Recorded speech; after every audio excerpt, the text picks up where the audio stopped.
Məndən soruşursunuz ki, siz heç Samira'ya hirslenirsiniz. Bəziləri elə bilir ki, heç hirslənmirəm. Disiplinli bir ana olduğum üçün. Bəziləri yazır ki, Samira çox şanslıdır. Amma düşünürəm ki, düzdür, disiplinli anayam. Qızımın gələcəyi üçün əlimdən nə gəlirsə eləyəcəm də Allah güc verdiyi sürəcə. Ərköyün böyüsün istəmirəm. Çünki ərköyün böyüyən hər istədiyi olan uşaqlar gələcəkdə hər istədiyi olsun deyə hər yola baş qoyurlar. Ona görə gücüm yetdiyi qədər mənim olacaq.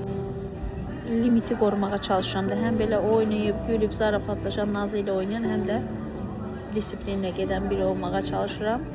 Samira görəsən böyüyəndə nə düşünəcək? Şikayət mi edəcək? Ana məni belə böyütdü deyə.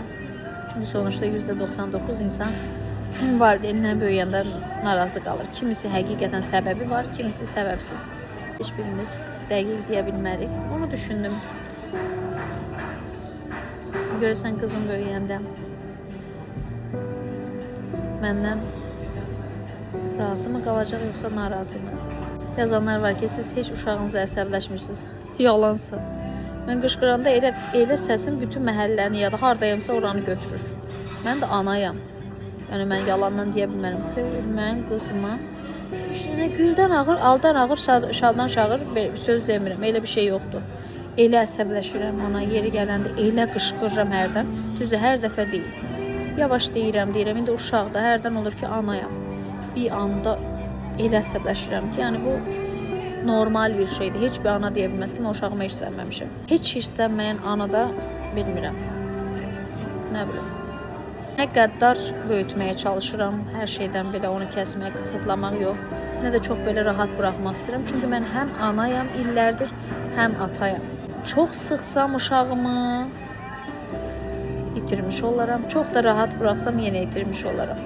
Ona görə gücüm yetdiyi qədər, yəni mənim gücüm yetdiyi qədər, mənim düşüncələrimə görə əlimdən gəldiyi qədərlə ona yaxşı ana olmağa çalışıram. Gələcəyi üçün örnek olmağa çalışan, ona güc verməyə çalışan, əlindən gələni edib onun gələcəyini aydınlatmağa çalışan bir ana olmayı hədəfləmişəm. Ay, nasıl duygusal konuştum aman Allah'ım. İçimdən gəldi dedim paylaşım. Elə seviyorum sizi, seviyorum.